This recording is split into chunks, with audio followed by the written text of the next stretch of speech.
Broads Media.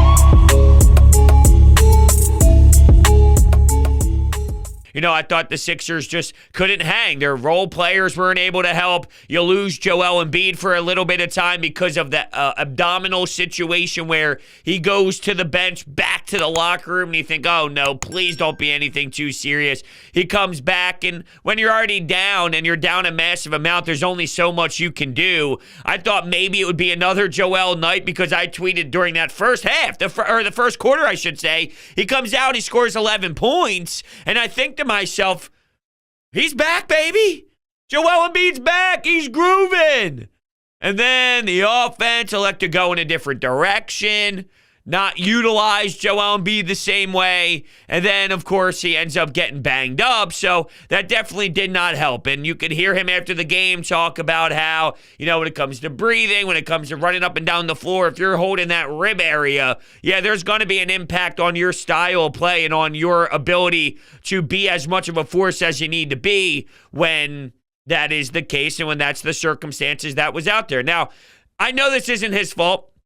And I'm not telling you that I want the alternative, because the alternative is not having a special talent like Joel Embiid on your roster. So let's be clear. I'm not saying I don't want Joel Embiid. I am going to acknowledge, though, that I do get sick and tired. And it's not his fault that something like this happens or any injuries happen. But, you know, it's just part of the Joel Embiid experience to this point where it's nonstop. It's always something new. He's got the gas issues. He's got this. He's got that. He's got the knee. He's got the abdominal. He's got sickness. He's got this. He's got that. You know what I mean? It's like always something, and there's nothing I can do about it. I want Joel Embiid on this roster. I want Joel Embiid on this roster. I want Joel Embiid on this roster. I'm just stating the facts that sometimes I do get annoyed and bothered because it's a, oh, here we go again moment. And if you're a dope and a moron out there that doesn't like Joel Embiid and you don't think that he's a talent that you want on your team, I don't understand that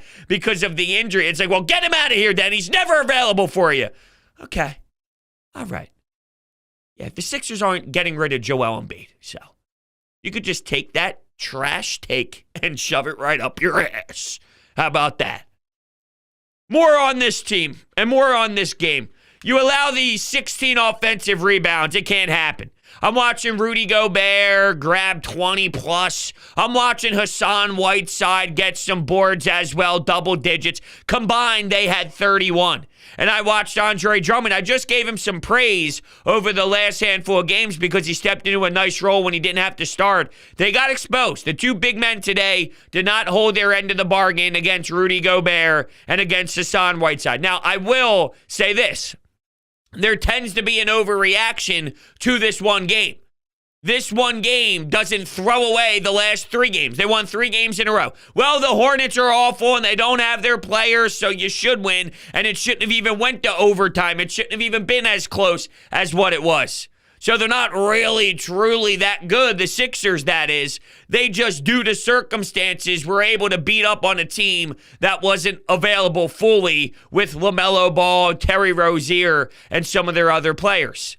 Yes, that played a role, but the Sixers had to go through that pain as well, and they lost games due to that.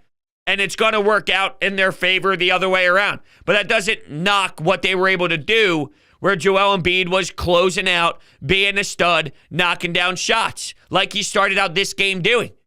Hitting some jumpers too. And that's why I think to myself, this rib or the abdominal situation, if that wasn't the case, if that wasn't hindering him, he probably still could have stayed in motion and stayed into that rhythm. Although you looked at the way they were kind of handling things throughout, and they went to their bench, and once they went to their bench, guys weren't able to keep up the pace, and that was problematic. I'm watching Furkan Korkmaz play too many minutes. He blows. He blows. I'm sick and tired of it. He sucks. Can we please stop?